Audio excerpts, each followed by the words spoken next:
Baik. Assalamualaikum warahmatullahi wabarakatuh.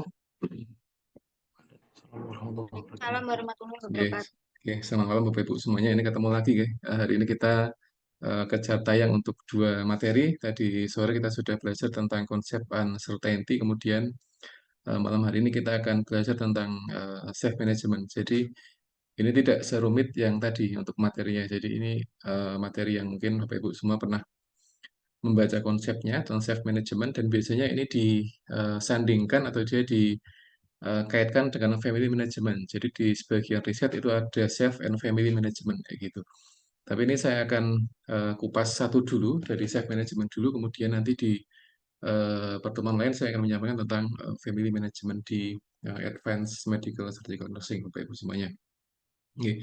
Jadi ini saya ada 3 PDF yang akan saya sampaikan di sini. Jadi akan saya sampaikan poin-poinnya saja tentang konsep inti dari self management, ya. Ini yang pertama tentang patient self management, key to effectiveness and efficiency in care of chronic disease. Kemudian yang kedua adalah proses dari self management pada penyakit kronis. Kemudian yang ketiga adalah penelitian saya kemarin yang ini saya sandingkan dengan family management, tapi saya akan fokuskan di self management. Jadi ini kemarin saya risetnya di pasien-pasien yang dia DM, kemudian ada komplikasi ulkus diabetes. Nanti akan saya sampaikan gambarnya seperti apa implementasi self management pada penerapan di riset pada pasien dengan ulkus gitu, Bapak Ibu semuanya.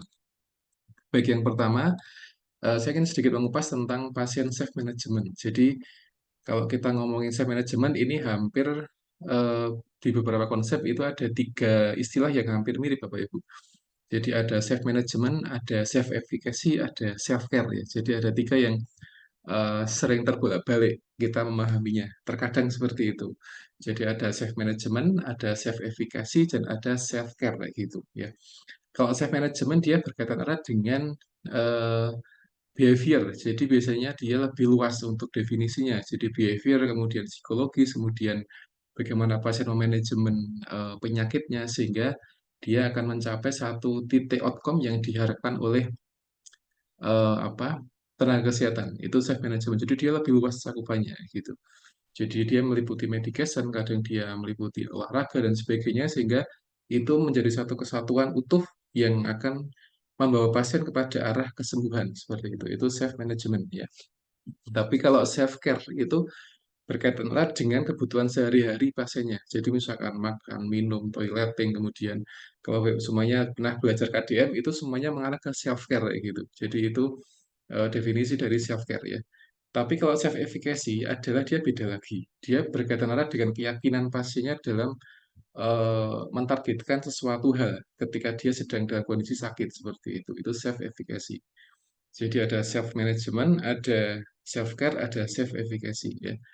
Nah, ketiga hal ini seringkali ada atau terkadang dilupakan oleh sebagian nakes ketika merawat pasien kayak gitu. Jadi kesembuhan pasien itu dia kadang ditentukan dari 3 self ini, self management, self care, dan self efficacy. Itu juga penting. Jadi tadi yang kita bahas di pertemuan ketiga itu uncertainty itu kadang berkaitan erat dengan self efficacy kayak gitu. Karena dia konsepnya adalah keyakinan gitu, ya. Sementara keyakinan dia erat kaitannya dengan self efficacy. Jadi kadang pasien dia mengukur kemampuan dirinya untuk mencapai satu outcome yang diharapkan. Itu self efficacy ya gitu. Ketika pasien dia tidak yakin dengan apa namanya dengan kondisi penyakitnya, itu kadang pasien mempengaruhi kondisi self efficacy, ya. Jadi self efficacy, self care, dan self management. Jadi kalau kita kerucutkan itu yang paling ujung sendiri dia adalah self efficacy dulu karena dia spesifik pada keyakinan. Kemudian turun ke bawah itu dia self care, ya. Paling bawah sendiri dia self management. Jadi seperti itu. Karena self management dia lebih luas, dia bisa mencakup self care dan dia bisa mencakup self efficacy seperti itu, ya. Nah, ini paper ini dia fokus pada self management. Jadi pasien self management seperti apa? Seperti itu Bapak Ibu semuanya, ya. Dan di halaman awal paper ini disampaikan beberapa poin penting, atau mungkin saya langsung digambar saja. Di sini ada perbedaan yang cukup lumayan antara acute disease karakteristik dengan chronic disease karakteristik kayak gitu. Nah, ini barangkali menjadi apa? basis kita adalah memahami advance KMB. Jadi kita perlu memahami tentang perbedaan karakteristik antara akut dengan kronis. Dan ini sudah kita bahas di pertemuan pertama kemarin, gitu, Bapak. Jadi ini hanya difference perspektif dari perbedaan akut dan kronis saja. Akan saya ulangi sedikit saja, Bapak semuanya. Jadi tabel 1 dia membahas tentang acute disease karakteristik kayak gitu. Jadi penyakit itu dia kadang dibagi dua dari sisi onset waktunya. Jadi akut ada yang kronis gitu ya. Akut dia sifat onsetnya dia cepat kayak gitu. Jadi terjadi secara tiba-tiba, kemudian dia butuh penanganan yang ekstra. Yang kedua dia ada limited duration. Jadi durasinya dia terbatas, tidak seperti yang kronis kayak gitu.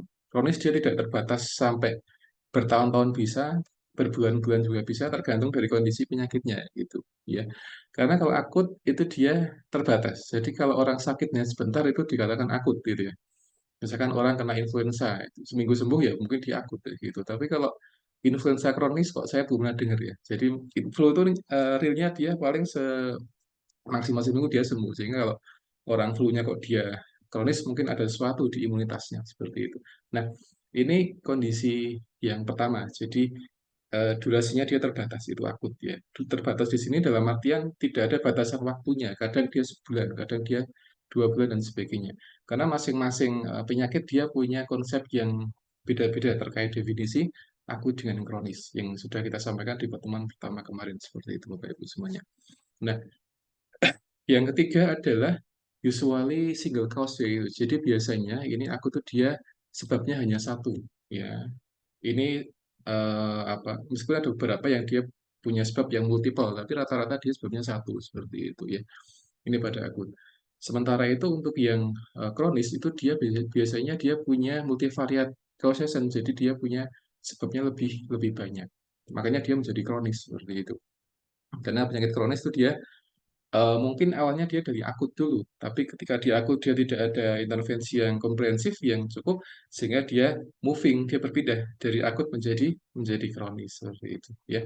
Dan tadi sudah kita singgung di pertemuan ketiga, di antara penyebabnya adalah dari aspek psikologis atau certainty dari pasiennya, sehingga penyakit yang tadinya akut dia menjadi kronis karena pasien dia tidak yakin dengan terapi yang diterima.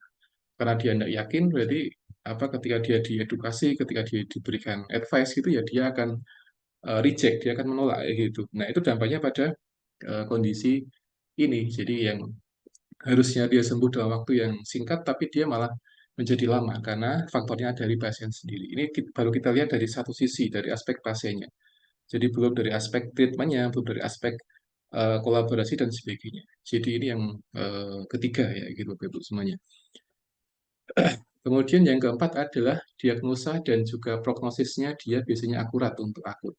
Makanya kalau melihat kalau pasien itu dia akut atau kronis, biasanya kita lihat dari diagnosa dan prognosisnya seperti itu. Jadi kondisi-kondisi di IGD itu banyak sekali kondisi yang dia akut, yaitu sesak nafas dan sebagainya dia kondisinya akut. Dan ketika akut itu nakes harus bisa mendiagnosa dengan akurat. Jadi jangan sampai tidak akurat. Karena kalau tidak akurat nanti treatment juga akan tidak akurat kayak gitu. Karena kunci dari keberhasilan mengatasi simptom pasien dia dilihat dari kemampuan asesmennya. Jadi ketika asesmennya itu dia tepat, akurat itu akan membuahkan satu diagnosa yang tepat juga.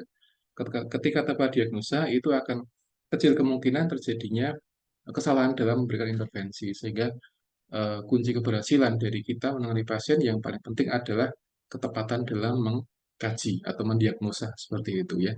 Jadi dokter punya teknik sendiri, perawat punya sendiri, farmasi punya sendiri. Jadi masing-masing nakes dia punya metode sendiri untuk mendiagnosa sebuah penyakit ya. Sehingga ketika nakes dia kolaborasi, maka dia tujuannya satu, jadi mengatasi simptom dari pasiennya.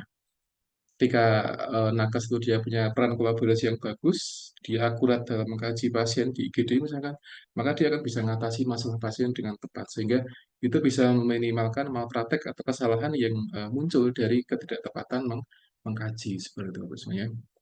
Dan kemarin atau belum lama ini ada di berita di Jakarta kalau tidak salah anak yang dia dioperasi amandel tapi akhirnya dia meninggal dunia. Itu saya juga bingung kok bisa ya amandel kok dia bisa meninggal dunia, padahal di beberapa kasus di tempat kami di Magelang itu sangat jarang sekali ada yang meninggal dunia. Jadi itu operasi yang bisa dikatakan operasi yang tidak begitu berat sehingga eh, apa prognosisnya cenderung malah bagus. Tapi kok kenapa dia bisa meninggal dunia? Nah, ini yang sampai sekarang masih digali. Jadi ini hal yang harus kita apa namanya perhatikan ketika kita ada di pasien. Itu yang terpenting adalah kemampuan kita diagnosa itu sebenarnya. Kemudian untuk di kronis ini biasanya eh, gejalanya atau simptomnya dia rata-rata dia akan bertambah. Jadi apa namanya dia akan lama waktunya, kemudian dia akan bertambah simptomnya kayak gitu. Jadi ini yang khas pada akut dengan kronis gitu ya. Kemudian yang berikutnya adalah self-limited or specified therapy available. Jadi ketika kondisi akut biasanya dia terapinya lebih spesifik kayak gitu, lebih spesifik karena dia akan mengatasi simptom yang paling prioritas pada kondisi pasien itu. Nah, ini pada akut disease karakteristik beda dengan yang apa namanya yang kronis. Yang kronis kadang dia beda-beda ini, beda-beda simptomnya. Ketika dia punya 10 simptom, berarti dia akan punya 10 treatment yang akan mengatasi itu. Nah, pada kondisi kronis itu seringkali simptomnya dia beda-beda setiap waktu. Kadang bulan ini dia ngomong apa, bulan depan dia apa, bulan depan apa. Jadi nakas pun juga kadang jadi, ini kok kayak gini kondisinya gitu ya. Apalagi pasien-pasien yang mungkin dia cuci darah dan sebagainya, itu kadang simptomnya dia beda-beda. Datang bulan ini dia keluhannya apa, bulan depan dia keluhannya apa dan sebagainya. Jadi dia apa namanya? Kadang jadi nggak pasti diagnosanya, jadi uncertain juga diagnosanya ini. Jadi kenapa sih kok dia tiap bulan kok beda-beda gejalanya? Tapi akut dia lebih spesifik. Pasien di IGD sesak nafas diberikan oksigenasi atau mungkin pasien di jantung kemudian dia LJP atau diberikan disease shock barangkali akan apa namanya akan lebih bisa improve. Tapi ketika pasien kronis itu dia beda gitu. Jadi dia lebih spesifik dan self limited. Jadi dia lebih terbatas dan fokus pada kondisi si pasien tadi seperti itu.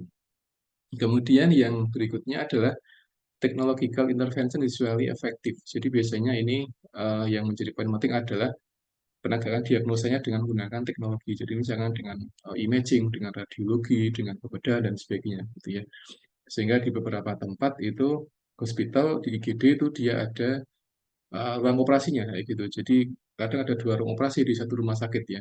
Jadi ruang operasi di IGD sama ruang operasi yang ada di reguler yang biasa untuk operasi-operasi yang lainnya. Tapi di IGD dia khusus operasi untuk kondisi yang emergency. Jadi itu pentingnya teknologi sehingga kalau teman-teman di IGD itu mereka melihat itu sebagai satu golden period ketika ada pasien yang dia datang kondisi yang akut begitu kemudian dia harus segera untuk menangani sehingga butuh situ dan sebagainya seperti itu sebenarnya. Kemudian yang berikutnya adalah cure likely with return to normal health. Jadi biasanya dia sifatnya adalah mengobati kalau yang akut. Jadi dia mengatasi simptom kayak gitu. Jadi kalau di akut disease biasanya konsepnya lebih ke arah curing kayak gitu. Ya. Tapi ketika dia kronis berarti dia lebih ke arah caring ya. Jadi dia berbeda. Karena caring dia lebih apa namanya? Meskipun caring dia lebih atau dia ada aspek curingnya, tapi pada acute disease biasanya dia ke arah curing. Jadi mengatasi atau mengobati. Sehingga di sini peran kolaborasi dengan medis atau mungkin dokter atau mungkin spesialis menjadi lebih penting ketika pasien dia mengalami kondisi yang akut seperti itu ya. Nah, yang kronis dia berbeda. Kalau yang kronis biasanya di sebagian kondisi, sebagian penyakit dia no cure, jadi obatnya belum ada atau mungkin tidak ada atau belum ada gitu ya.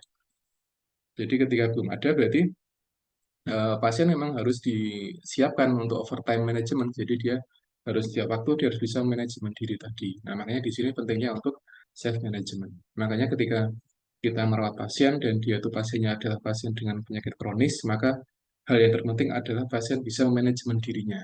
Kayak gitu. Jadi selain dia harus bisa self efficacy, dia self care-nya harus jalan, self manajemennya dia juga harus jalan. Ketika pasien dia memang sudah diberikan satu informasi bahwa dia kondisinya kronis, sehingga ketika kronis dia memang harus apa namanya harus berjalan manajemennya, ya baik dari aspek medikasi, aktivitas fisik, kemudian nutrisi dan sebagainya, sampai aspek self care-nya, sampai self efficacy-nya itu dia harus jalan semua.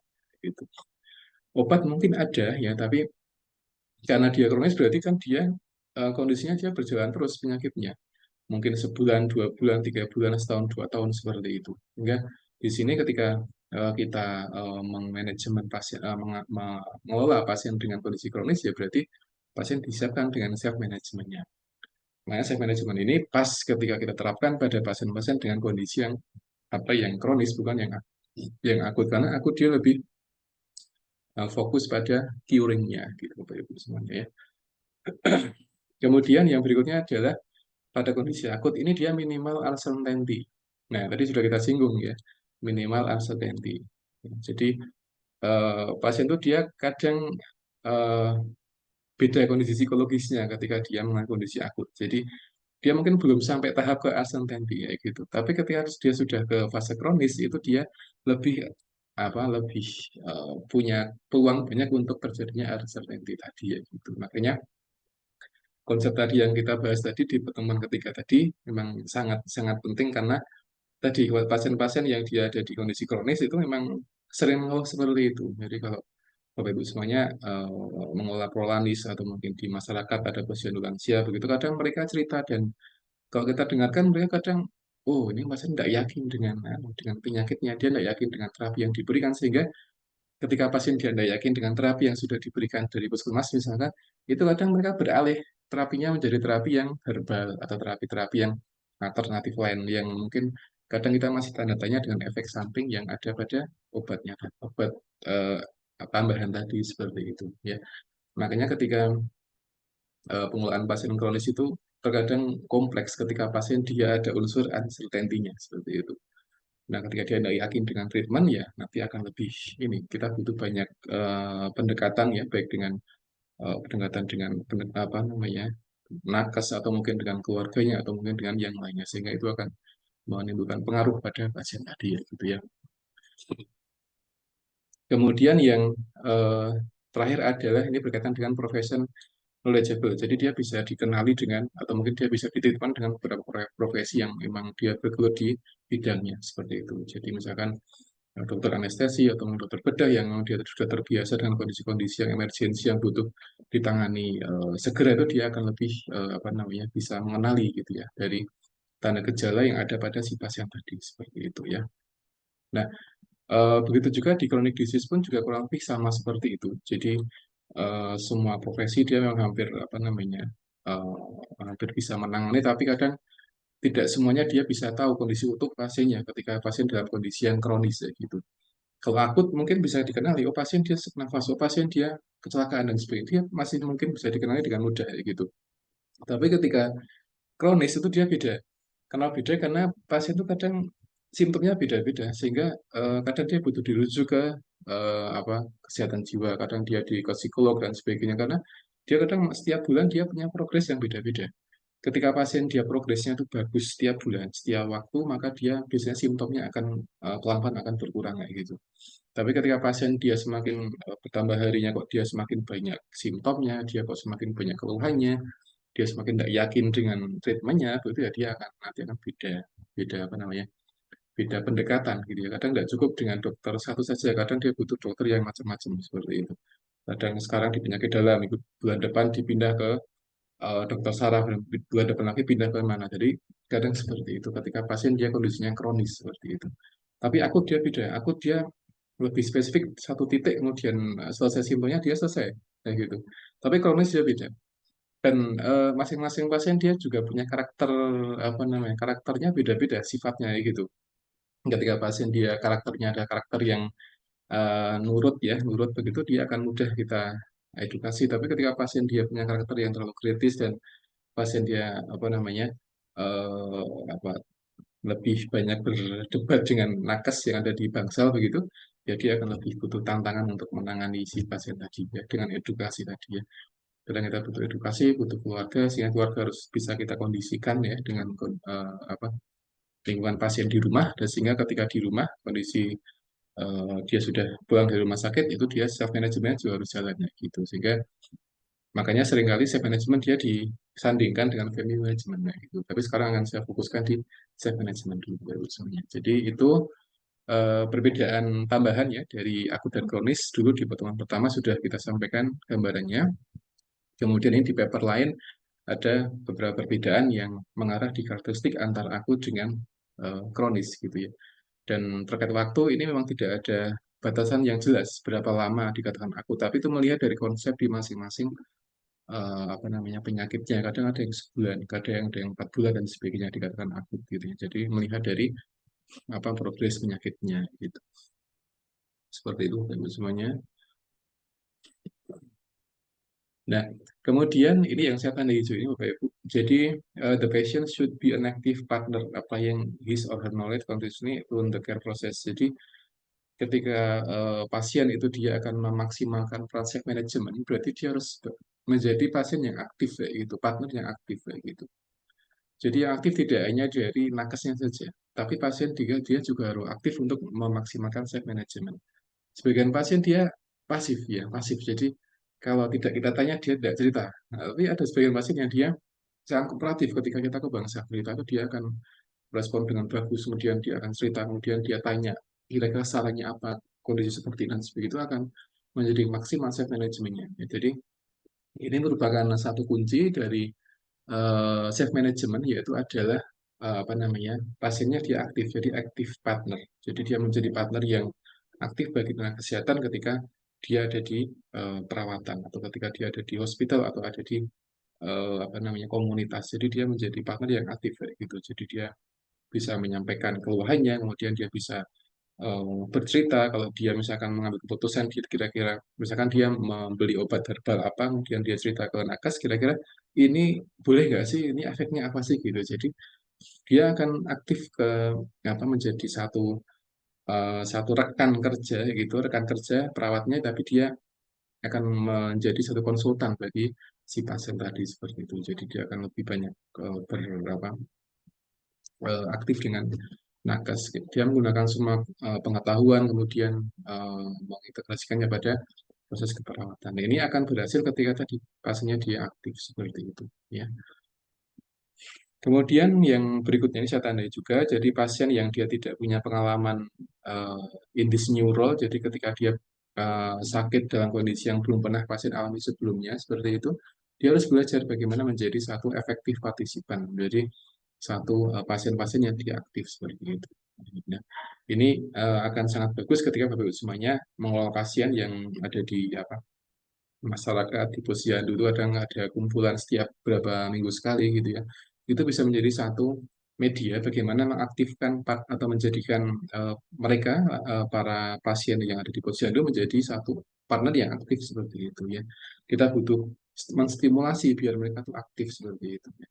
Karena kalau pasien dia tidak distimulasi kadang dia nggak tahu harus ngapain tapi ketika kita punya stimulasi ya itu akan menjadi bagus. Sebagian pasien dia butuh distimulasi untuk disampaikan materi dulu, kemudian disampaikan apa namanya tentang penyakitnya, sehingga nanti dia akan muncul rasa ingin tahu, kemudian dia bertanya seperti itu. Nah, ini menjadi satu hal yang menarik ketika Bapak semuanya terjun di atau mungkin mengolah pasien-pasien di komunitas, kemudian mereka sedang ngumpul, kemudian ada sesi FGD cerita itu akan menjadi satu media yang bagus untuk semuanya. Nah, di sini juga disampaikan jadi healthcare professional and public health program dan sebagainya itu dia menjadi now become teacher, jadi dia menjadi satu edukator bagi para pasien. Jadi untuk mencapai self management yang bagus itu dia juga ya, butuh peran dari apa namanya dari healthcare professional termasuk juga para perawat. Jadi mereka menjadi teacher yang bagus bagi para pasien sehingga pasien kadang diajarkan bagaimana mengganti perban pada perawatan luka, kemudian dia diajarkan bagaimana olahraga dan sebagainya, waktu untuk olahraga dan jadi dia menjadi tahu ketika disampaikan dengan bahasa-bahasa yang mudah dipahami oleh pasiennya seperti itu sebenarnya. Nah, di sini di tabel 3 ini ada satu penjelasan yang menyampaikan bahwa konsekuensi dari penyakit kronis yang dialami pasien. Jadi di sini ada persistent symptom and no cure. Jadi ini yang sering jadi kendala. Jadi ketika kita mengolah pasien itu yang jadi keluhan adalah persisten simptom. Jadi simptomnya dia kadang tidak berubah atau mungkin dia bertambah. Yang jadi satu permasalahan gitu ya. Sehingga butuh dirujuk di beberapa pakar sehingga ini menjadi satu permasalahan yang kompleks seperti itu.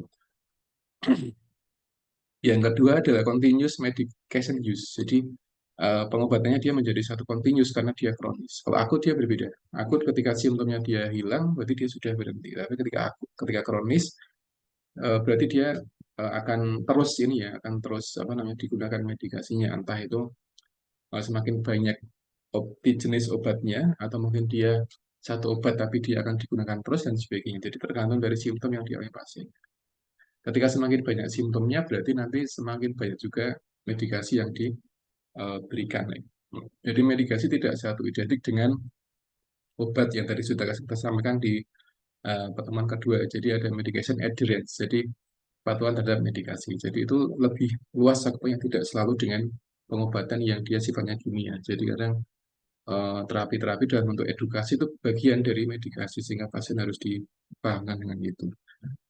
Kemudian yang ketiga adalah perubahan perilaku atau behavior change. Jadi ini yang sering dialami. Makanya ketika kita mendiskusikan tentang self management berarti kita mendiskusikan tentang perubahan perilaku pada pasien gitu. Baik itu dari aspek dietnya, makannya, kemudian exercise-nya, kemudian dari waktu santai pasiennya. Jadi ini harus proporsional. Jadi makanya bagaimana, kemudian exercise-nya dia harus bagaimana, dan kapan dia harus nyantai dan sebagainya, kapan dia harus rekreasi dan sebagainya. Karena juga pasien dia butuh rekreasi. Jadi pasien-pasien yang dia mengalami penyakit kronis itu dia juga butuh rekreasi. Jadi sekali-kali dia jalan-jalan ya, mana gitu, traveling dan sebagainya.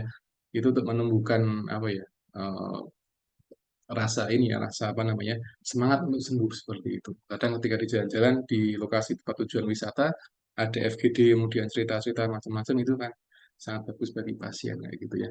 Jadi ini yang ketiga, ketika kita mengolah pasien-pasien dengan penyakit kronis berarti atau mungkin self management berarti yang poin yang tidak kalah penting adalah dengan mengamati behavior change atau perubahan perilaku pasien. Dari aspek makannya bagaimana, kemudian exercise-nya bagaimana, kemudian waktu nyantainya pasien bagaimana, seperti itu ya Bapak Ibu semuanya. Karena ketika pasien dengan penyakit-penyakit yang tertentu, diabetes atau mungkin gagal ginjal, itu dietnya akan berbeda, exercise-nya akan berbeda, dan juga waktu santainya pun juga akan berbeda, gitu ya. Dietnya semakin ketat biasanya, tidak seperti orang sehat. Jadi dia ada pembatasan, misalkan sodiumnya atau apa itu dia akan lebih dibatasi karena dia akan mempengaruhi. Jadi setiap perubahan nutrisi yang dimakan pasien itu dia akan mempengaruhi metabolisme gitu. Jadi pasien-pasien yang dia konsumsi mungkin glukosa terlalu tinggi, maka dia akan mempengaruhi kondisi glukosanya sehingga akan meningkat glukosanya dan sebagainya. Karena diet yang dimakan pasien itu dia akan mempengaruhi kondisi metabolismenya. Nah, ketika dia mempengaruhi kemudian akan semakin meningkat atau mungkin semakin jauh dari ambang batas normal, maka dia akan semakin menimbulkan gejala pada pasien seperti itu ya. Makanya diet itu menjadi kunci ketika kita menangani pasien yang dia dengan penyakit kronis kayak gitu. Dan kayaknya rata-rata ya, rata-rata pasien-pasien dengan penyakit kronis itu dia memang butuh di apa ya, di edukasi terkait diet Bapak Ibu semuanya ya. Hipertensi, diabetes dan sebagainya dia rata-rata dia problemnya di diet. Kadang sebagian pasien dia tidak bisa mengendalikan diet tertentu kayak gitu. Dia kalau batasi ini dia nggak bisa karena sebelum sakit dia sering makan itu kayak gitu. Nah, ketika dia sudah sakit, dia sudah merasakan sakit, kemudian dia kadang butuh untuk dirubah secara pelan-pelan kira-kira apa nah, sehingga dia tidak semakin jauh apa skor lab laboratoriumnya ketika dia dicek menggunakan gula darah atau mungkin yang lain begitu dia tidak semakin jauh dari nilai normal seperti itu. Ketika dia semakin jauh dari nilai normal, maka itu akan menimbulkan banyak gejala biasanya kayak gitu. Contoh adalah gula darah itu ketika dia semakin tinggi, maka dia akan menimbulkan banyak komplikasi, gitu. Banyak komorbid yang itu akan mengganggu kesembuhan pasien. Jadi itu dari aspek diet saja sudah harus kita evaluasi dengan baik ya. Karena ketika kita fokus pada self management ya diantaranya ada diet gitu. Diet apalagi sekarang banyak ya banyak apa namanya kulineran baru ya dengan banyak modifikasi, banyak dengan macam-macam ya, yang itu pasti enak-enak kayak gitu. Tapi bagi sebagian pasien yang dia sakit kronis itu harus dikendalikan ya, tidak bisa dilepas sana beli jajan semuas puasnya, Mbak, nggak boleh kayak gitu. Jadi beda dengan orang sehat. Orang sehat mungkin masih bisa mencicipi banyak kuliner yang ada di yang sekarang sedang ini ya, sedang apa namanya booming gitu ya. Tapi orang yang kronis dia tidak bisa seperti orang sehat. Dia akan memilih ketika dia sakit kayak gitu. Nah, ketika pasien dia sudah merasa yakin ya, sudah selesai dengan kondisi sakitnya, kemudian ketika dia merubah pola makan kok dia menjadi semakin baik fisiknya gitu ya, dia akan lebih konsisten ke situ kayak gitu. Jadi sekalipun kita mengingini dengan berbagai macam diet yang mungkin bagi pasien itu pasien kurang kurang interest dengan diet yang kita tawarkan tadi, tapi pasien akan tetap nyaman dengan apa namanya nyaman dengan pilihan dietnya kayak gitu ya. Jadi dia akan lebih stabil dia karena dia sudah certain dia sudah yakin nah, gitu. Ya makanya di sini pasien-pasien yang dia dengan penyakit kronis itu ya memang butuh apa, pembatasan diet gitu ya, karena ini akan pengaruh terhadap metabolisme di tubuh pasiennya gitu. Kemudian yang kedua ada olahraga ya. Nah, ini juga penting. Pasien-pasien yang dia DM pun dia juga ada exercise-nya. Tapi exercise orang DM dan orang yang sehat dia berbeda. Waktunya dia kurang lebih sama, timingnya, tapi dia beda jenisnya ya, usulnya. Jadi kalau sebenarnya sudah pernah saya singgung untuk waktu olahraga, jadi disarankan untuk olahraga dia selama setengah jam per hari. Kalau tidak salah dari American DM Association itu dia memberikan rekomendasi gitu. Jadi paling tidak dalam satu minggu itu ada 150 menit ya. Hanya kalau kita bagi 7 ya kurang lebih 20 sekian menit olahraga. Itu bagi orang DM sama orang yang sehat ya sama gitu. Itu dari sisi waktunya. Tapi dari sisi aspek jenis olahraganya itu pasti berbeda antara orang DM dengan orang yang dia tidak mengalami DM gitu ya. Kalau orang DM yang dia sudah komplikasi, dia sudah banyak komorbidnya ya apa namanya? Tidak apa sekuat kita ketika olahraga. Jadi dia juga tidak boleh maraton jauh, tidak boleh sprint dan sebagainya. Tapi dia olahraga yang dia sifatnya untuk maintenance gula darahnya, ya dengan jalan kaki keluar keliling perumahan atau mungkin dan sebagainya, olahraga di rumah itu juga bagian dari exercise. Sehingga penting untuk memanajemen waktu exercise ya. Yang ketiga sudah tadi tentang leisure itu adalah waktu santai, ini bisa dengan rekreasi atau di rumah atau mungkin macam-macam ya, karena masing-masing pasien dia punya kesukaan yang beda-beda, sehingga ketika kita fokus di self management berarti kita melihat pasien itu dengan apa dengan eh, hal yang spesifik gitu. Kadang nggak semua pasien dia kesukaannya sama ketika dia nyantai ya.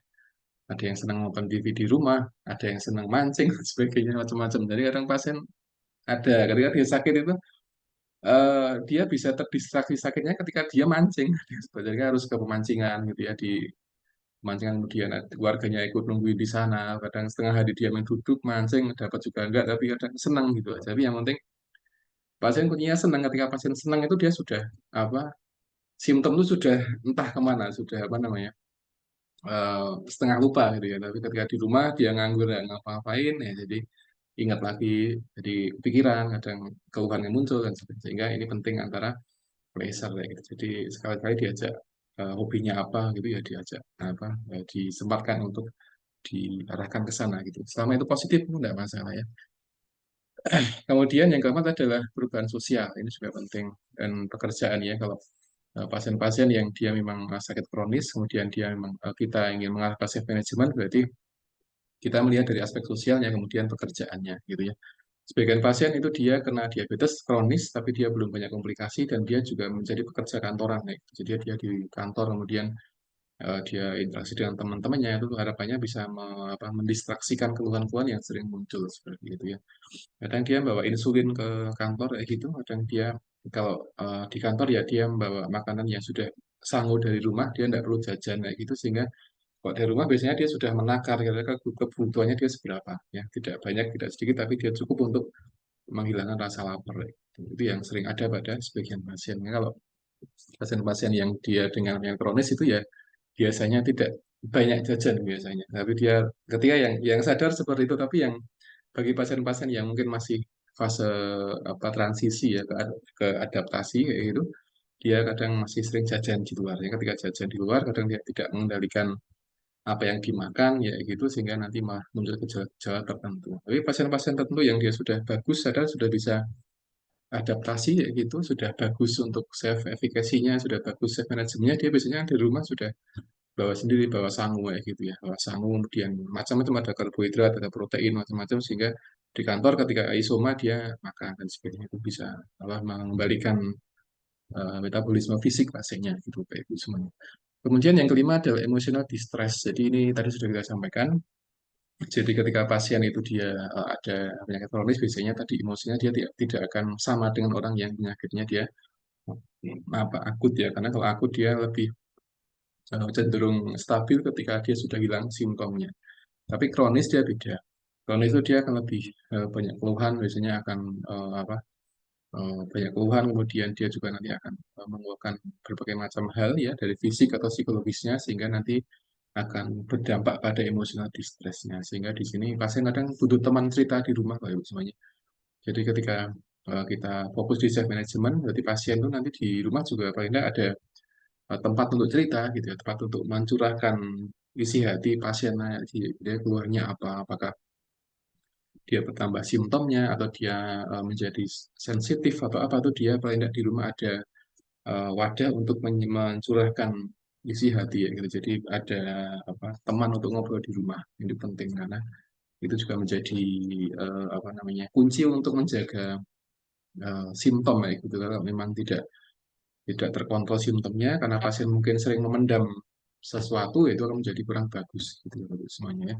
Jadi memang keterbukaan itu penting ketika ada di rumah. Ketika pasien dia sakit itu penting untuk ada yang keterbukaan dengan keluarga di rumah. Jadi jangan memendam, itu yang kurang bagus ya untuk semuanya. Karena biasanya berkaitan dengan emosional distress. Jadi ketika pasien-pasien itu dia tidak banyak cerita, kemudian dia banyak memendam apa keluhan, itu nanti biasanya ke depannya ketika dia sudah tidak kuat memendam lagi, nanti akan muncul banyak apa gejala gitu ya.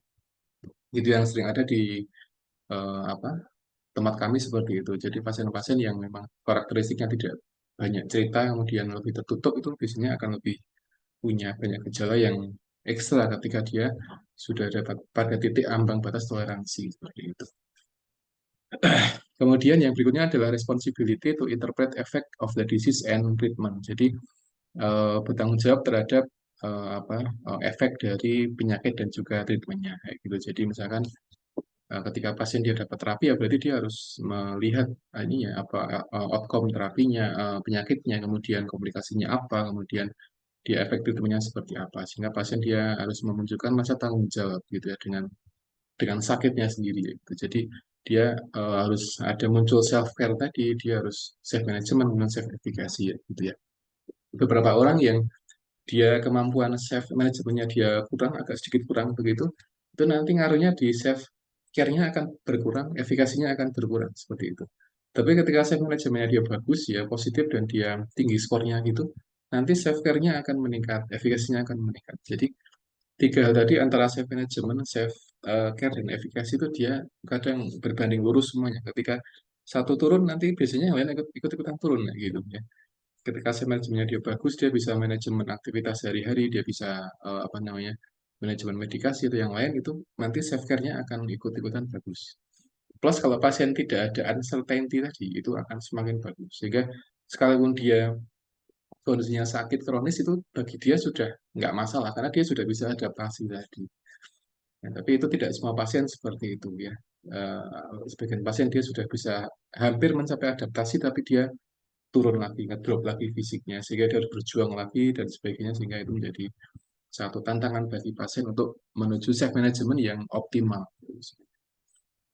Kemudian yang berikutnya adalah responsibility to participate in decision. Jadi pasien pun juga punya hak untuk apa andil dalam keputusan medis atau keperawatan yang ada di hospital atau di masyarakat. Jadi ketika seorang apa nakes dia akan membuat satu decision pada pasien, ya pasien dilibatkan, minimal keluarganya ikut seperti itu. Jadi ketika pasien akan atau masuk di fase discharge planning, itu nanti antara nakes, kemudian perawat atau mungkin dokternya, kemudian pasiennya, kemudian apa namanya keluarganya diikutkan untuk diskusi ya gitu. Nanti dijelaskan treatmentnya seperti apa, kemudian nanti di rumah itu harus ngapain saja, nanti diputuskan bersama-sama. Ketika mereka sudah sepakat dengan satu hal begitu, nanti ketika pulang nanti pasien akan berusaha untuk konsisten gitu ya, sehingga nanti keluarganya memotivasi, kemudian ketika pasien dia sudah mulai low motivation, nanti keluarganya juga ikut apa namanya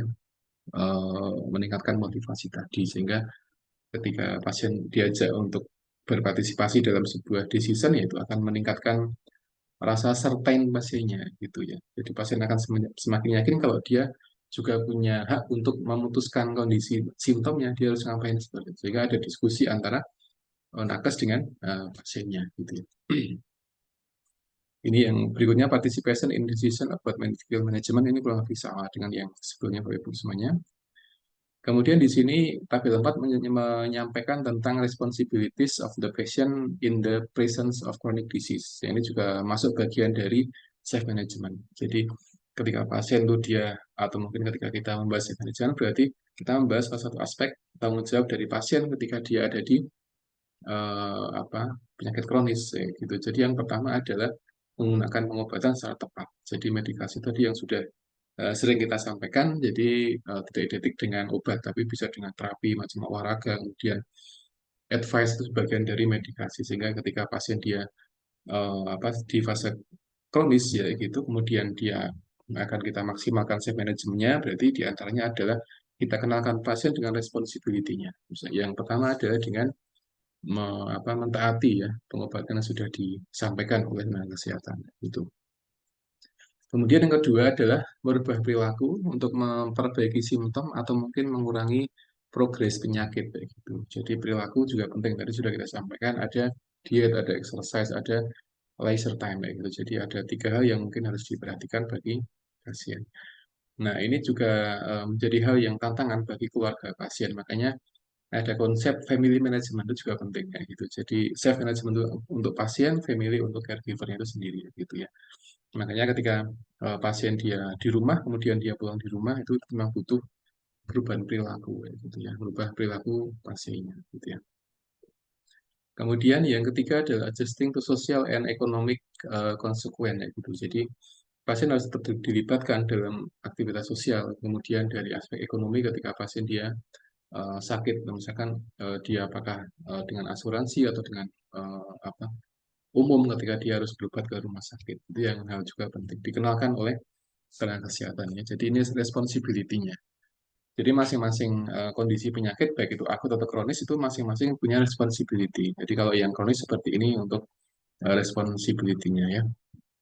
Yang keempat adalah coping with emotional consequence. Jadi tadi sudah kita sampaikan, jadi coping atau dia berusaha mencari satu pendekatan atau mungkin solusi ketika pasien dia mengalami masalah emosi atau mungkin psikologis ya, bisa dengan cerita kepada keluarganya gitu ya, kemudian atau mungkin konsultasi dengan psikolog atau mungkin dia dengan perawat kesehatan jiwa atau mungkin yang lain sehingga itu bisa mengatasi masalah emosinya ya, karena penyakit fisik itu seringkali mengganggu emosi atau psikologis pasiennya dan sebaliknya. Kondisi psikologis pasien yang tidak stabil itu sering mengganggu atau sering mengakibatkan gejala fisik pada pasiennya. Karena manusia ya ada dua sisi, sisi fisik dan sisi psikisnya. Jadi keduanya nyambung gitu. Jadi ketika satu sakit itu kadang satunya ngaruh atau mungkin sebaliknya. Makanya sebagian pasien-pasien yang ada di RSC itu ya juga kadang ketika dia psikisnya itu dia kadang terganggu, kadang dia juga ada aspek fisik yang juga terganggu gitu ya. Tapi ada juga semuanya pasien di RSC yang dia itu apa namanya secara mental mohon maaf mungkin terganggu begitu, tapi dia fisiknya baik-baik saja kadang apa jarang sakit, kemudian dia apa namanya menjadi seorang yang kayaknya nggak pernah sakit, jadi baik-baik saja fisiknya gitu ya. Tapi secara aspek analisis mental health itu dia, wah ini anu, apa, cukup lumayan untuk gejala gejala gangguan kejiwaannya. Tapi secara fisik dia kok baik-baik saja. Nah ini apa ya? Mungkin menjadi satu misteri yang untuk harus diteliti ya gitu ya.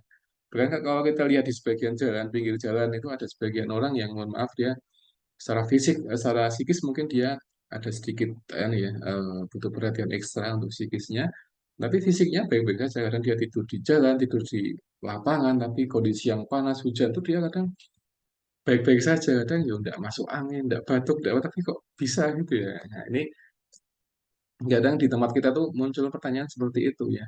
Kadang orang yang apa yang kurang saja kok dia bisa sehat, apalagi orang yang sehat dia harusnya bisa lebih sehat seperti itu ya.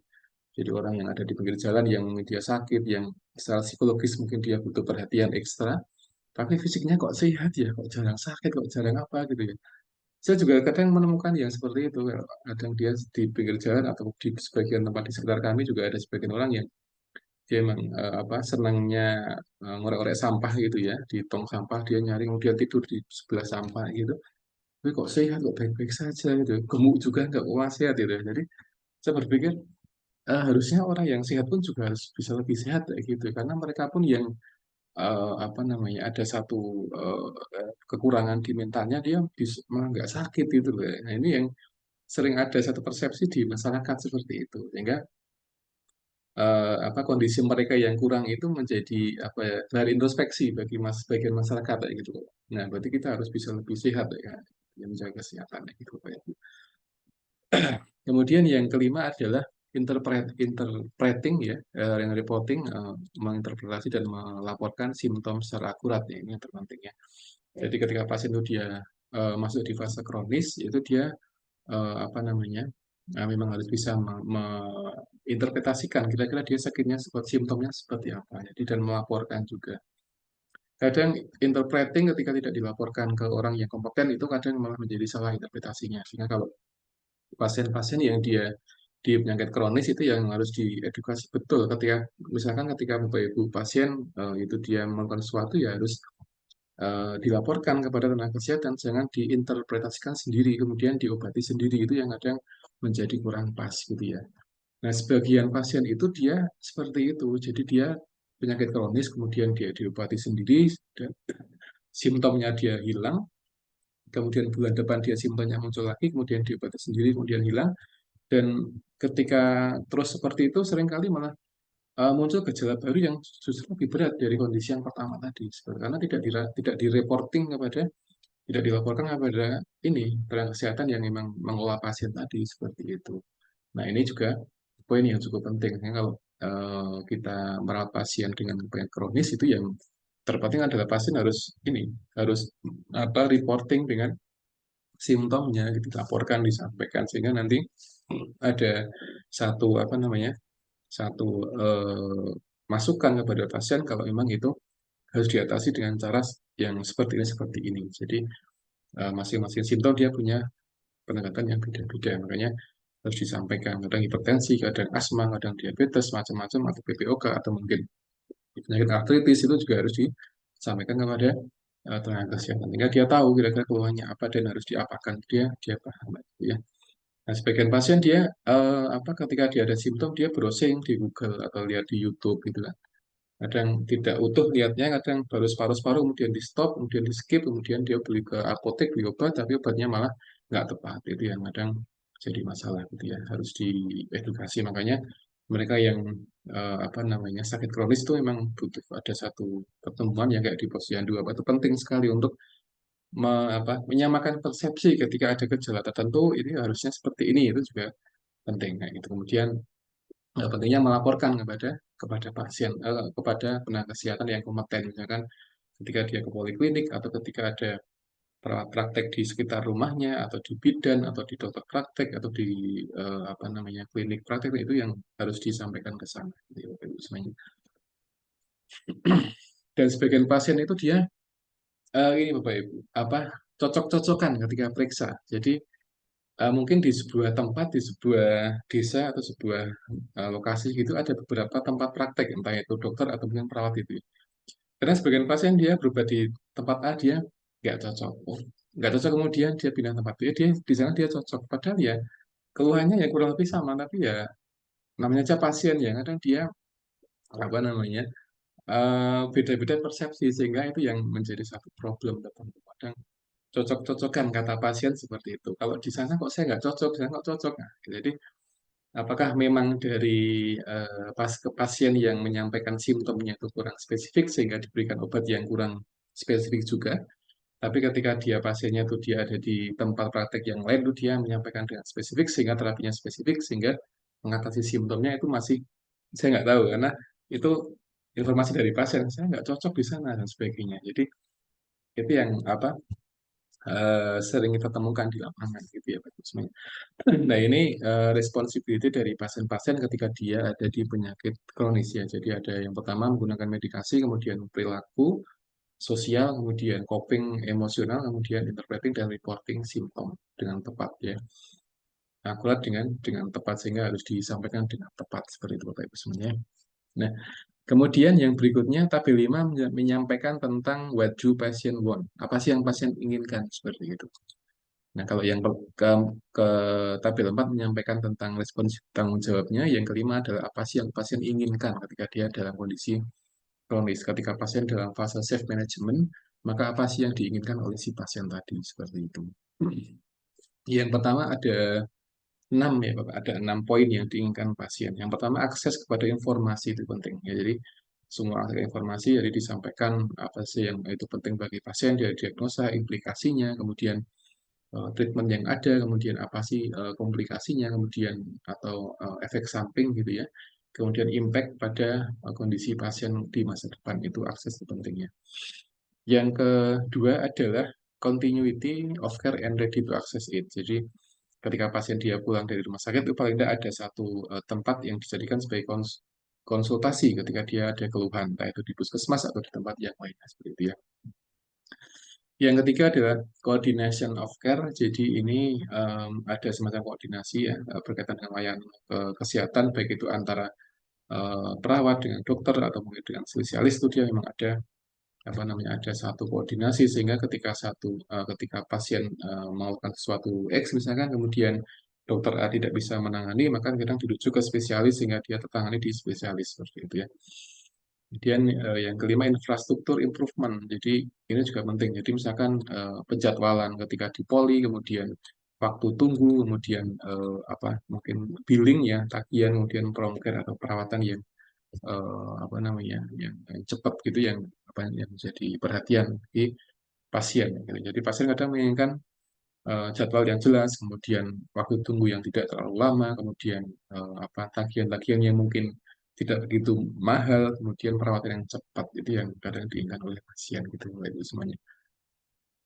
Kemudian yang kelima adalah ways to cope with symptom, misalkan metode untuk mengatasi simptom, misalkan nyeri, kemudian vertigo, kemudian disability, kemudian loss of independence. Jadi ini yang penting. Jadi ada nyeri, ada fatigue, ada disability, ada loss of independence. Jadi pasien kehilangan independen ketika dia sakit. Makanya kadang penting untuk melibatkan pasien itu di situ sehingga itu meningkatkan rasa percaya diri pasien. Ketika pasien dilibatkan, kemudian apa dia diberikan satu hak untuk menyampaikan keluhannya, kemudian menyampaikan kira-kira pasien itu dia terapinya seperti apa. Kemudian nanti dari nakes memberikan satu arahan gitu. Karena sebagian pasien dia eh, apa namanya memberikan satu saran pengobatan yang mungkin kurang sesuai dengan advice yang ada di tenaga kesehatan, sehingga itu nakes harus bisa meluruskan gitu ya, meluruskan dan memberikan satu arahan yang benar kepada si pasien tadi ya. Kemudian yang terakhir adalah metode untuk menangani atau mengatasi konsekuensi dari penyakitnya. Jadi yang pertama adalah mengatasi simptom, yang terakhir adalah metode untuk menangani komplikasi atau konsekuensi dari sebuah penyakit. Misalkan tadi uncertainty, kemudian depresi, kemudian rasa takut, kemudian macam-macam ya. Ini semuanya berkaitan dengan aspek psikologis, sehingga ini penting. Sehingga pasien-pasien itu dia memang butuh di apa jelaskan hal ini sehingga nanti dia sudah siap dengan kondisi yang akan dialami ketika dia sudah masuk di fase kronis seperti itu semuanya ya.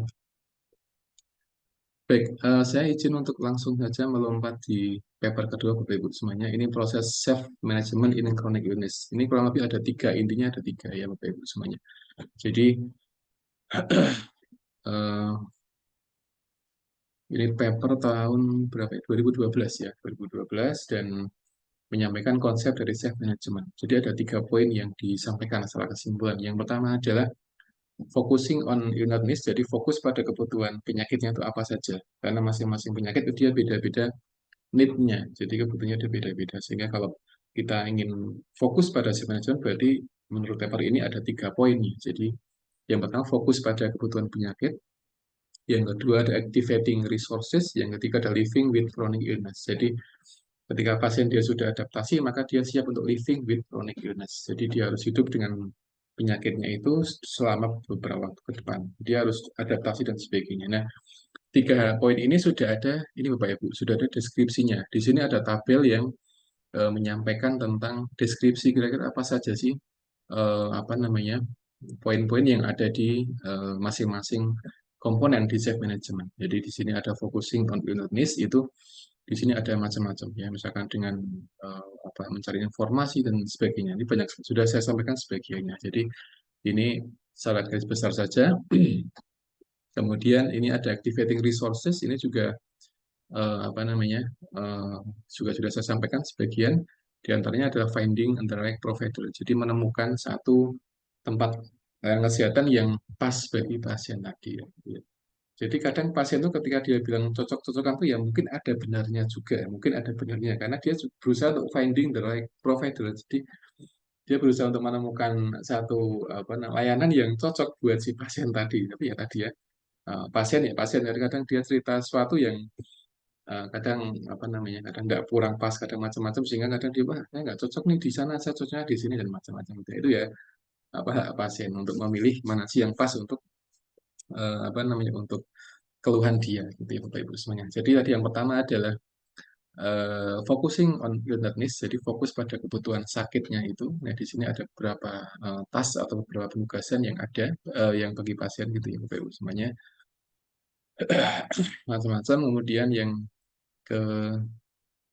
ketiga ini juga ada aspek spiritual resources Bapak Ibu semuanya. Ada social resources, ada community resources. Jadi di sini ada beberapa resource yang perlu untuk dicapai oleh pasien ya. Ada healthcare, ada kesehatan, kemudian ada psikologis, kemudian ada spiritual, kemudian ada juga sosial, ada juga komunitas gitu. Jadi ini yang menjadi eh, apa namanya komponen ya pada activating resources. Kalau yang di focusing need ini dia hanya taking ownership of her needs. Jadi ini fokusnya pada kebutuhan-kebutuhan sakit yang spesifik gitu ya. Kemudian yang kedua adalah performing health promotion activities, jadi merubah perilaku kayak gitu. Terus yang ketiga adalah living with chronic illness. Nah, ini yang terpenting. Jadi ketika pasien dia sudah adaptasi ya, dia sudah paham penyakitnya apa, kemudian gejalanya apa, kemudian komplikasinya apa, dia sudah siap dengan living with chronic illness. Jadi dia sudah siap dengan adaptasi dan dia hidup dengan penyakit itu ya selama sisa di usia pasiennya ya. Kalau sembuh ya berarti dia akan banyak berterima kasih seperti itu ketika pasien dia sembuh dari chronic illness atau minimal dia bisa terkontrol sakitnya. Nah, di sini ada beberapa deskripsinya misalkan dengan processing emotion. Jadi yang menjaga dari emosinya biar stabil di sini ada deskripsinya ya. Exploring, expressing emotional responses, kemudian berhadapan dealing with the shock, diagnosa, kemudian self blame dan sebagainya. Jadi berhadapan dengan diagnosa yang mengagetkan, kemudian di sini ada juga self blame, kadang seorang dia kadang menyalahkan diri sendiri dan sebagainya gitu ya, macam-macam, kemudian grieving dan sebagainya itu yang kadang dialami oleh pasien-pasien gitu ya. Adjusting di sini ada adjusting to illness, jadi ada macam-macam di sini ya. Ada manajemen dari gejalanya, kemudian perubahan dari fisiknya dan sebagainya. Di sini juga ada uncertainty ada lagi. Jadi ternyata ini juga dibahas di self management ketika kita membahas. Jadi ada uncertainty juga ya. Kemudian accepting new normal itu sebenarnya. New normal ini juga dibahas di self management. Jadi istilah new normal ternyata tidak hanya fokus pada COVID saja, penyakit pandemi, tapi ketika kita fokus pada pasien self management, kemudian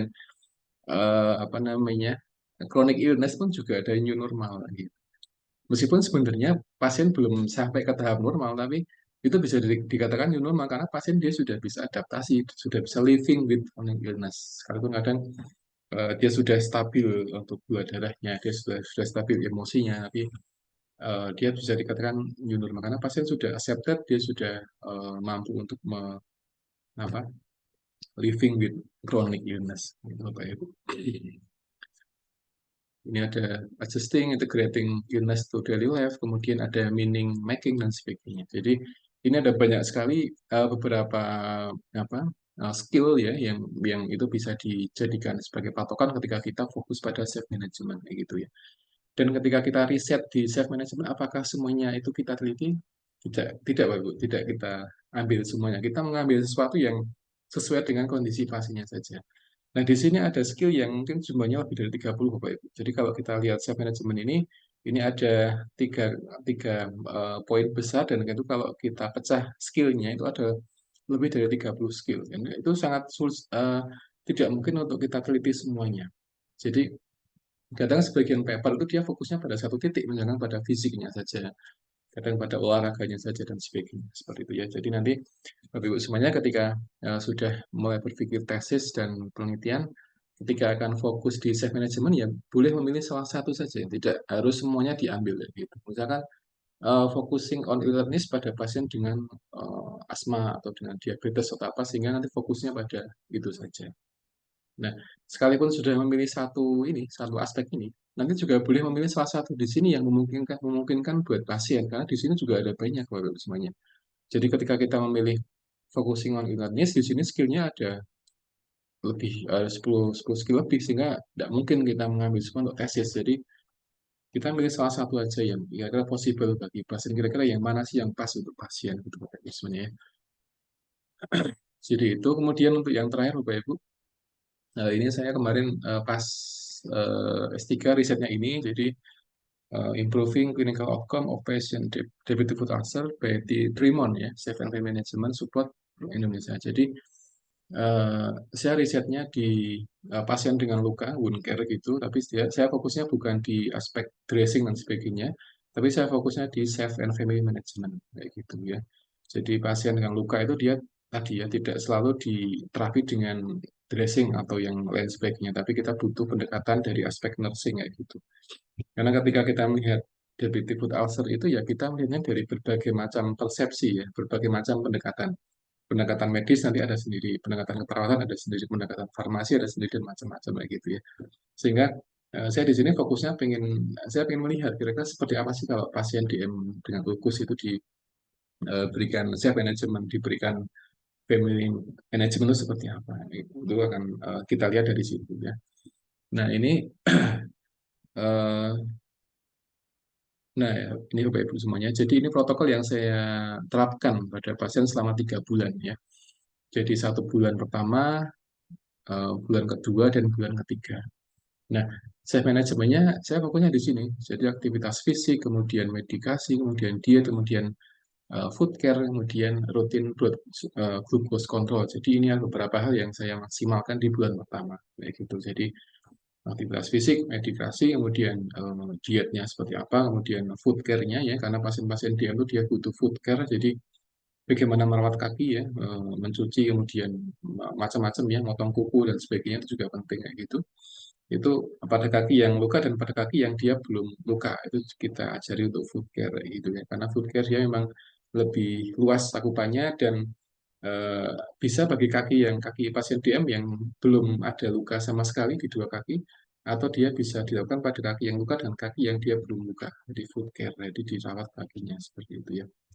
Karena pasien DM memang dia lebih butuh perhatian di aspek ekstremitas bawah ya, karena itu yang paling mudah untuk lecet dan sebagainya, sehingga kita butuh foot care ya, kita ajari bagaimana motong kuku, kemudian bagaimana menggunakan alas kaki, kemudian bagaimana keluar rumah tuh harus pakai sandal yang seperti apa, yang offloading, yang agak tebal gitu Bapak Ibu, yang agak tebal alasnya itu offloading ya, yang bisa mengurangi beban fisik, beban tubuh pasiennya.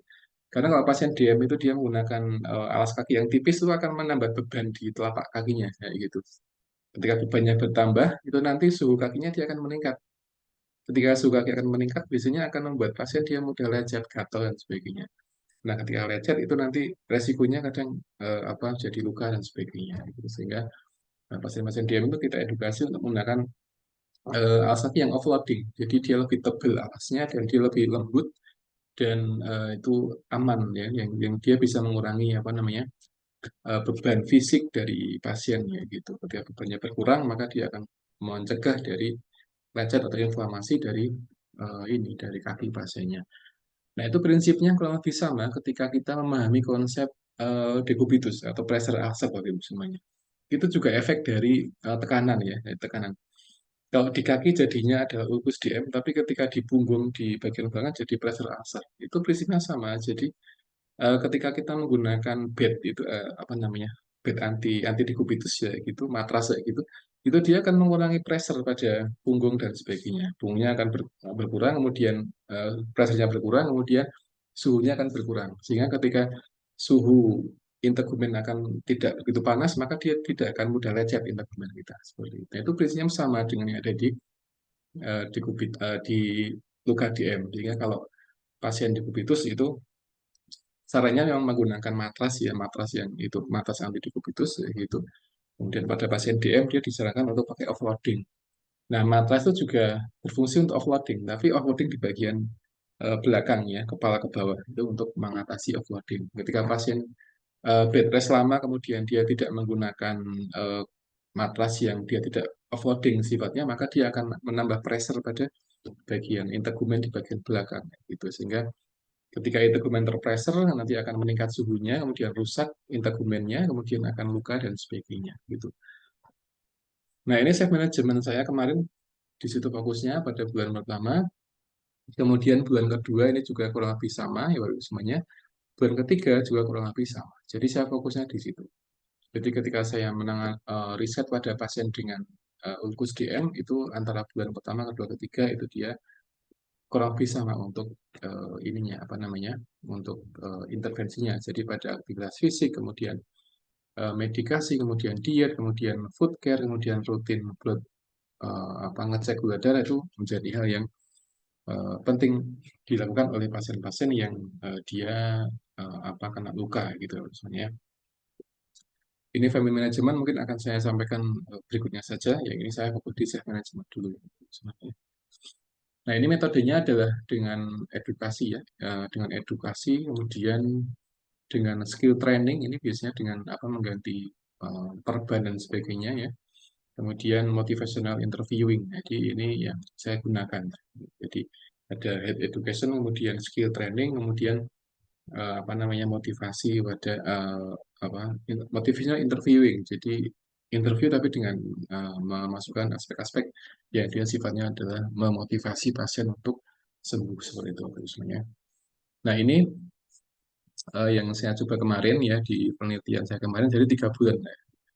Nah 3 bulan ini sebenarnya bukan murni 3 bulan karena kalau saya target 3 bulan biasanya nanti akan molor lebih lama dan dulu mungkin hampir 6 atau 7 bulan gitu ketika saya riset ini ya. Jadi eh, programnya program 3 bulan karena tadi tidak semua pasien itu bisa kita kumpulkan dalam satu waktu yang secara bersamaan. Kadang satu pasien dia datang, satu-satunya nggak datang sehingga itu menjadi permasalahan. Jadi ketika kita program 3 bulan berarti 3 bulan per pasien, jadi bukan per kelompok pasiennya gitu. Jadi seperti ini. Nanti Bapak Ibu semuanya ketika risetnya ada intervensi, nanti diupayakan mencari satu metode yang itu tidak terlalu lama. Karena kalau kelamaan nanti juga biasanya akan mundur biasanya. Jadi misalkan kita planning sebulan, nanti biasanya akan mundur 2 bulan atau lebih lama dari itu. Itu sudah saya alami sendiri, kemudian apa namanya juga sudah banyak dari teman-teman yang riset pun juga seperti itu. Ketika planning sebulan biasanya nanti akan sedikit mundur untuk risetnya. Karena kalau tadi ya kita ngumpulin orang dalam satu event tuh kok agak susah ya kalau saya rasakan. Jadi itu kadang sekali ngumpul 2 orang, sekali ngumpul 3 orang, itu kan jadi banyak sekali aktivitas yang harus kita kerjakan ketika kita risetnya di apa namanya intervensi sehingga butuh manajemen waktu yang bagus gitu biasanya.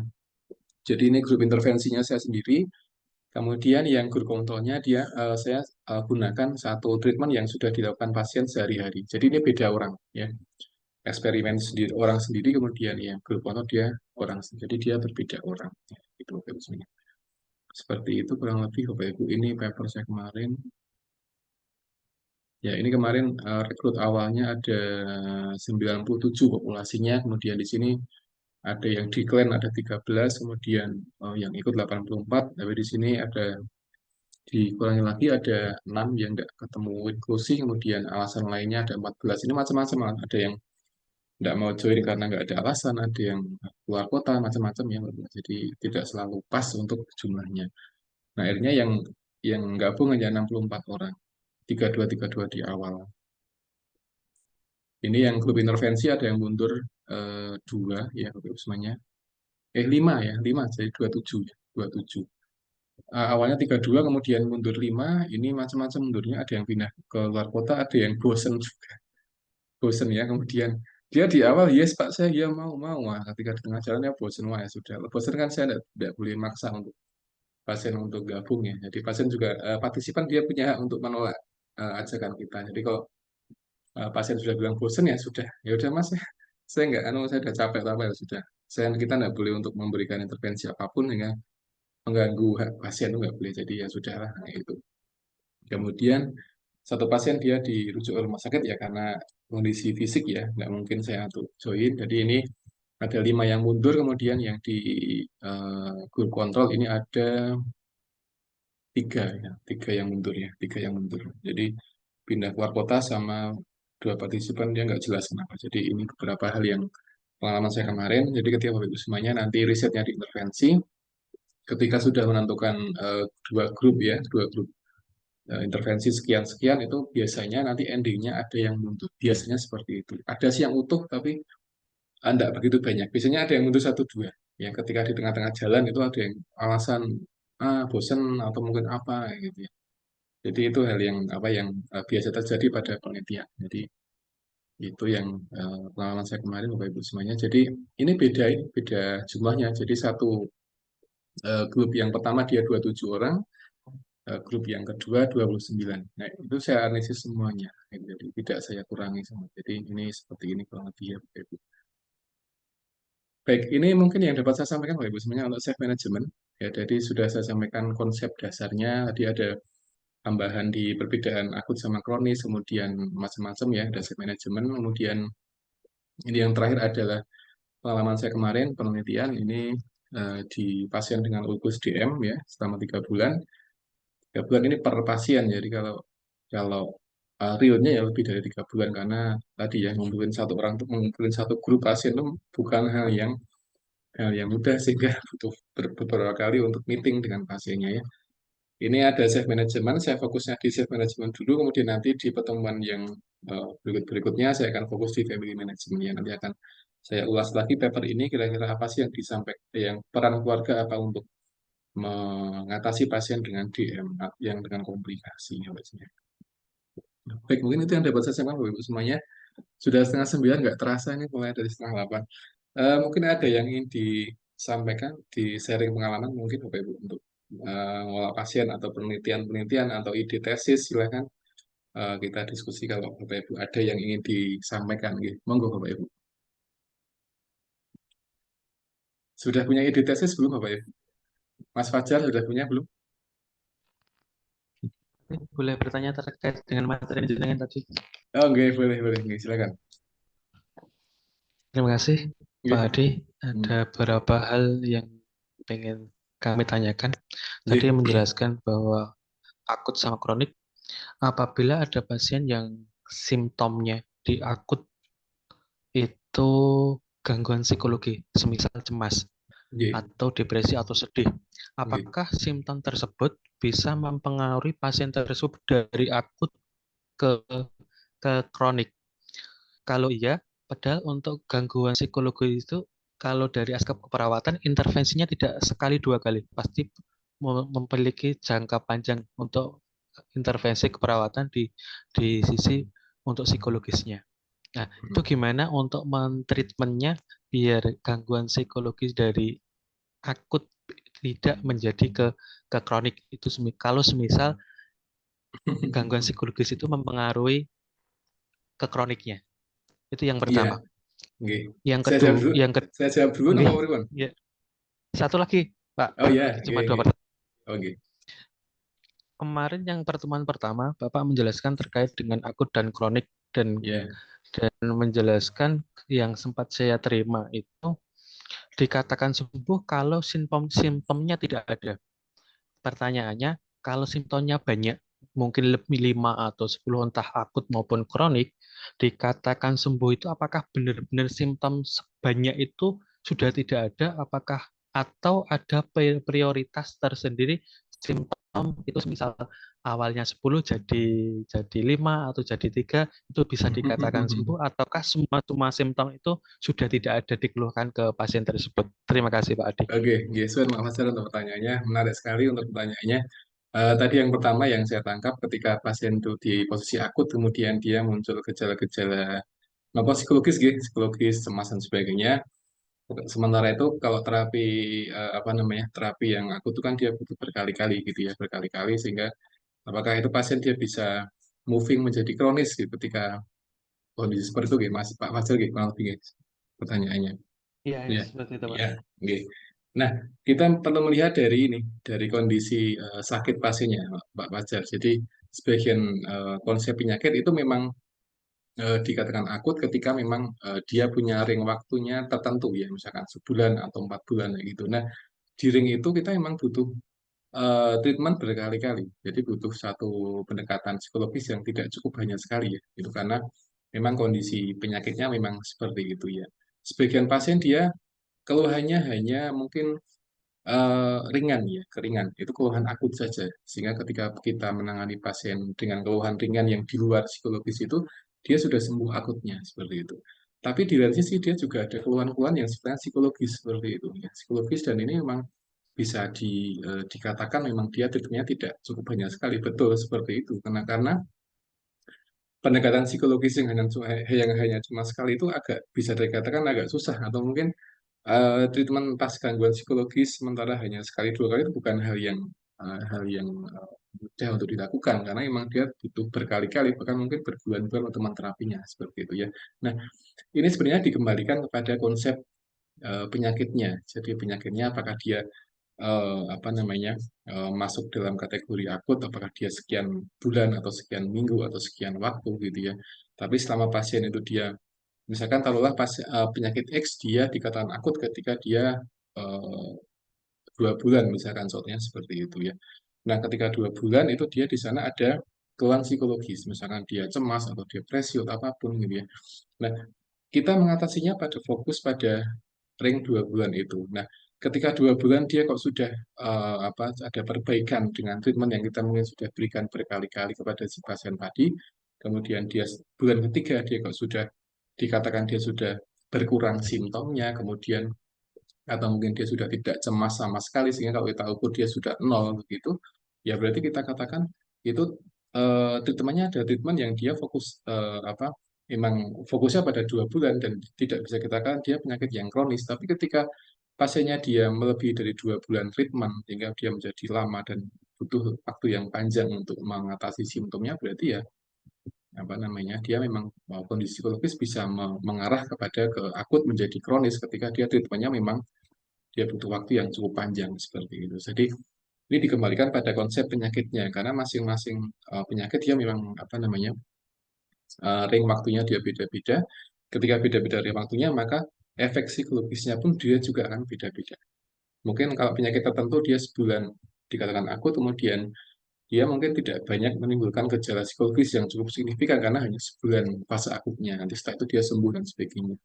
Tapi sebagian pasien yang dia memang tidak bisa adaptasi dengan waktu sebulan itu dia mungkin bisa berpindah menjadi kronis sehingga ketika pasien dalam waktu sebulan dia tidak atau mungkin dia diberikan terapi yang psikologis yang mungkin apa namanya tidak cukup selama sebulan ya berarti nanti dia akan menjadi moving menjadi penyakit yang kronis karena dia mungkin dari aspek adaptasi pasiennya. Mungkin seperti itu analisa saya, Pak Fajar, kurang lebih dari yang pertama. Jadi sangat mungkin sekali untuk kondisi akut dia menjadi kronis ya, atau mungkin gejala-gejala akut dia menjadi kronis karena aspek dari psikologis pasiennya seperti itu. Itu pun treatmentnya juga memang butuh untuk beberapa kali gitu. Ya, mungkin seperti itu. Ya, Mbak Adi, terima kasih tadi. G, G. Tadi yang kedua apa nggih Mas Fajar? Saya nggak nulis tadi Eh, pertanyaannya. Terkait dengan simptom dari kemarin pas pertemuan pertama, jenengan menjelaskan simptom entah akut entah kronik. Kalau simptom itu sudah tidak Oh ada, ya, berarti ya, pasien ya, itu ya, sembuh. Ya. ya, Kalau ya, simptomnya itu yang berkurang cuma 3 atau 5, apakah bisa dikatakan pasien itu sembuh gitu? ya, ya. Eh, itu mungkin kalau dilihat dari konsepnya ya, konsepnya antara akut sama kronis itu memang sebenarnya kalau dikatakan sembuh itu ketika memang pasien tidak ada gejala sama sekali, tidak ada tuh benar-benar pasien tidak mengeluhkan sama sekali. Kalau kita berbicara tentang idealisme konsep ya, jadi memang ketika pasien sembuh berarti memang 10 itu memang sudah tidak dirasakan oleh pasiennya seperti itu. Tapi ketika kita mengeceknya pada beberapa kondisi real klinik langsung gitu ya, jadi sebagian pasien itu dia sudah bisa mentoleransi simptom yang sudah dia rasakan. Kalau dia punya 3 simptom ya, 3 simptom. Nah, 3 simptom ini pasien dia sudah bisa mentoleransi. Jadi dia mungkin kalau tadinya dia grade-nya 10, kemudian turun menjadi grade 3, tapi dia masih ada gejala atau mungkin dia masih ada nyeri, tapi dia masih ditoleransi oleh pasiennya. Sehingga pasien mengatakan, sudah Mas, ini mungkin saya baik-baik saja kok dengan gejala seperti ini karena saya masih bisa mentoleransi sehingga itu bisa kita katakan kalau pasien dia memang bisa dikatakan dia sudah benar-benar sembuh seperti itu ya karena ini pasien kadang ini apa, ketika kita kaji scoringnya itu kadang hanya turun sekian, kemudian dia sudah merasa baik-baik saja kayak gitu ya. Jadi kalau kita sangat berpegang pada konsep yang ada begitu ya. Ya, kalau orang semua ya dia benar-benar hilang simptomnya. Jadi benar-benar ketika kita ukur dengan instrumen dia benar-benar nol kayak gitu. Tapi pada praktik realnya itu dia seringkali pasien dia masih ini kadang skornya dia yang turun sekian kemudian dia sudah bisa toleransi sehingga eh, Pak sekarang keluarnya ada enggak?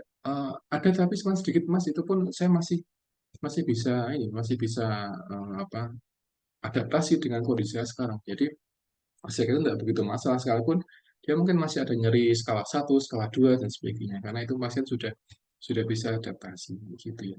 Jadi kalau kita melihat prinsip idealismenya itu memang dikatakan dia nol skornya dikatakan dia. Tapi kalau kita melihat dari kondisi yang ada real sekarang ya, sebagian pasien tidak semua pasien seperti itu, sebagian pasien itu dia apa namanya kadang masih mengeluhkan ini, mengeluhkan apa namanya eh, simptom tapi dia mungkin skalanya hanya satu atau dua gitu. Dia masih bisa toleransi sehingga dia ya udah hal seperti itu ya bisa kita katakan pasien dia sudah ini, bisa adaptasi dengan fisiknya begitu Mas Fajar. Kalau pengalaman jaringan gimana di rumah sakit? Pengalaman jaringan?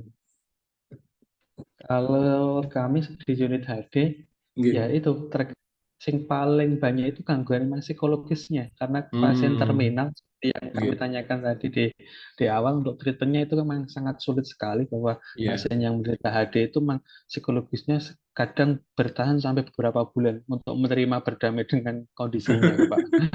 Nggih, nggih. Iya, iya. Kemudian anu Mas, apa sudah ada pendekatan apa yang dilakukan di HD itu tadi? Kalau di tempat kami, karena kedekatan personal, itu Iya. komunikasi terapeutik lah gimana Mm-mm, mm-mm, care kita ke perawat, ke mm-mm, pasien terutamanya, sama pendekatan ke mm-mm. keluarga, karena kedekatan keluarga itu faktor yang paling penting. So, kadang yang diantar itu tidak cocok sama pasiennya, itu juga mempengaruhi kondisi juga. Iya, iya, betul, betul. Nggih, nggih, nggih. Kalau aspek psikologis di sana apa Mas yang paling tinggi skornya? Misalkan ada depresi, ada anxiety, ada macam-macam itu yang paling tinggi skornya yang kadang mempengaruhi apa ya proses HD di sana apa Mas? Yang di sana mungkin ada pernah ada survei atau Kemarin bagaimana? Nggih. belum ada untuk survei. Oh gitu. Kalau kami Oh. dengan konsep kalau pasien itu cemas kurang dari 6 bulan itu kita masih Mm-mm, masih katakan kecemasan. Tapi kalau dari mm-mm. lebih dari 6 bulan itu pasien sudah depresi, makanya sedikit Oh sedikit gitu. emang agak lama gitu. Iya, iya. Ya tadi apa yang tadi kita bahas sore itu tadi kan uncertainty itu kadang itu apa ngaruh di aspek psikologis itu benar karena apa namanya saya baca beberapa paper kemudian eh, tanya pasien-pasien yang ada di hospital ketika saya supervisi itu ya seperti itu kondisinya jadi wah ya apa ya nggak mah itu seperti jadi memang kondisinya seperti itu jadi ketika semakin lama sakit kadang malah mengganggu psikologis kemudian dia cemas kemudian ketika cemas dia minum obat pun kadang merasa lihat obat pun kadang menjadi enggan untuk minum obat itu loh mas bagian pasien seperti itu nah, ini akan kalau tidak diatasi apa persepsinya akan jadi pasien jadi malas minum obat seperti itu ya kadang family caregiver pun juga apa tidak begitu punya ngaruh yang besar tapi ketika pasien di rumah sakit di poli kemudian cerita-cerita gitu dia ini apa namanya bisa kita edukasi gitu ya. Nah itu dinamika yang ada di apa namanya pasien seperti itu kadang apa kalau kita idealisme tinggi nanti apa namanya kadang ketika ke pasien kadang kondisinya berbeda dan kita agak sedikit memberikan satu toleransi kepada pasien seperti itu terutama ada simptom-simptom yang memang untuk sebagian pasien sudah bisa mentoleransi. Kalau memang kita melihatnya teoritis sekali, itu kadang kalau sembuh ya nol, skornya nol, benar-benar nol, tidak ada simptom sama sekali. Tapi kalau kondisi pasien realnya itu dia kadang masih bisa toleransi, ya bisa dikatakan dia apa hampir sembuh atau mungkin dia almost heal, jadi hampir hampir di titik sembuh seperti itu. Tapi dia sudah bisa adaptasi dengan kondisinya, kayak gitu. Itu. Kadang pasien-pasien hipertensi yang lansia sampai tensinya sampai 200 sekian, sampai hampir 200 itu, dia malah biasa-biasa aja, nggak ada gejala apa-apa. Saya tanya, Mbah sakit mboten? Ah, biasa aja. Justru malah ketika turun tensinya jadi agak normal dikit itu malah dia kadang pusing, kadang macam-macam gitu ya. Tapi kan tensinya tinggi itu malah dia baik-baik saja. Nah itu kan apa ya satu persepsi yang mungkin ada di masyarakat kita yang itu menjadi tantangan kita untuk apa ya, merubah, mengedukasi gitu ya secara pelan-pelan yang membuat mereka tuh paham bahwa hipertensi itu memang apa namanya mengganggu, tapi dia mengganggunya secara diam-diam, tidak langsung muncul gejala gitu aja. Tapi ketika dia muncul gejala sekali saja, itu dia sudah akan apa ya beranak gejalanya. Gejala satu ada, kedua, ketiga nanti akan berlanjut seperti itu. Biasanya sih yang ada di tempat kami seperti itu. Gitu Mas Fajar, gitu kurang lebih. Kalau Oke, di Pak HD Ade, di terima sana, kalau di HD tensinya berapa Mas pasien-pasien di sana? Rata-rata tensinya? Kalau pos hadid cenderung tinggi, Bapak. Pos Wah tinggi hadid ya. cenderung, ya Hmm. cenderung hadid karena hampir semua riwayat paling banyak itu DM sama hipertensi untuk pasien yang CKD. Oh, Tapi oh gitu. kok kadang sampai 200 itu juga obatnya sudah double 4, ada beta blocker, ada macam golongan, tapi itu juga Iya, nggak respon, nggak ngaruh. Nggak nggak ngaruh ya. ngaruh. Itu yang paling berperan itu psikologisnya, Memang berdamai dengan psikologi. kondisi. Ya, itu Iya, sing penting karena dengan berdamai itu pasien bisa menerima apapun kondisinya. iya, iya, betul, betul. Itu memang nganu sih, apa, eh realnya seperti itu Mas ya. Saya dulu pernah 2013 pernah, saya dulu S2 di UMY, di Muhammadiyah Jogja. Kemudian kita pernah ada semacam exchange ke Thailand, itu pernah, saya pernah praktek di HD di sana selama sebulan kurang lebih gitu, pagi sampai sore itu yang melihat pasien di sana HD itu kok nganu ya seger-seger pasiennya ya apakah dia tuh memang sudah menerima kondisinya atau bagaimana kok saya lihat kok seger-seger jadi kayak orang nggak sakit orang nggak tadi biasa aja sudah kayak main apa jadi apa karena aspek psikologisnya atau apa sehingga saya berpikir wah ini namanya memang pas sudah menerima atau bagaimana seperti itu. Tapi kalau pas saya kemarin S3 itu kemarin saya di Thailand juga ya, dan saya pernah diajak membimbing ke salah satu apa klinik wound care di sana di Thailand ya memang sudah apa namanya sudah banyak penerapan ini sih apa aspek psikologisnya juga tetap diterapkan dengan komprehensif ke pasien masuk dan sebagainya sudah ada treatment psikologisnya jadi tidak hanya fokus pada dressing dan lain sebagainya tapi lebih main ke arah apa psikologis dan sebagainya itu yang jadi PR penting itu karena kalau kita main dressing itu cepat ya kan itu cepat sekali ya nah, ganti cuci dan sebagainya itu cepat tapi yang kadang jadi lama tuh ketika pasien selesai di dressing selesai kemudian nanti sebelum pulang tuh ada diskusi yang edukasi yang agak lama di sana sehingga apa namanya itu kadang pasien datang pagi kadang ya dia pulang kadang agak siang beberapa jam di hospital kemudian dia baru bisa pulang karena ini diskusi antara pasien dengan apa namanya dengan perawatnya yang rawat luka. Jadi apa yang harus dilakukan dan tantangannya apa. Jadi itu yang ini apa yang menjadi kunci yang saya ambil di sana adalah aspek psikologis. Jadi kalau cuma ganti dressing, ganti medikasi itu mungkin nggak sampai setengah jam selesai. Tapi yang bikin lama tuh ngobrolnya dengan perawatnya di sana. Kadang diskusi, konsultasi, kadang sharing informasi, dia baca website apa, ditujukan ke perawatnya, kemudian perawatnya nanti komentar apa, itu yang kadang menjadi apa di sana menariknya itu seperti itu gitu nih kemarin ya. Mungkin itu yang dapat saya sampaikan nih Bapak Ibu semuanya sudah jam 9 ini. Ada lagi yang mau disaringkan mungkin terkait pengalaman-pengalaman di klinis mungkin dari Bapak Ibu yang lainnya.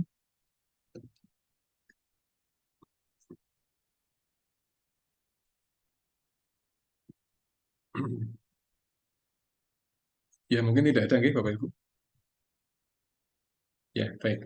Kalau tidak ada saya kira untuk pertemuan hari ini cukup. Ini mohon maaf saya harus ngerapel dua pertemuan karena ini untuk pertemuan kemarin yang kosong kemudian juga untuk hari ini dan insya Allah minggu depan tetap insya Allah kita akan ketemu lagi. Saya akan menyampaikan konsep yang berbeda mungkin family management atau mungkin di quality of life ya nanti akan saya sharingkan untuk jurnal dan juga implementasi yang pernah saya coba gitu dan semoga apa yang kita pelajari pada hari ini tadi sore dan juga malam hari bisa kita ambil manfaatnya bisa diterima dengan baik sehingga bisa kita terapkan pada pasien-pasien kita yang ada di rumah sakit ya dan segala kekurangan yang saya sampaikan saya mohon maaf dan saya Assalamualaikum warahmatullahi wabarakatuh.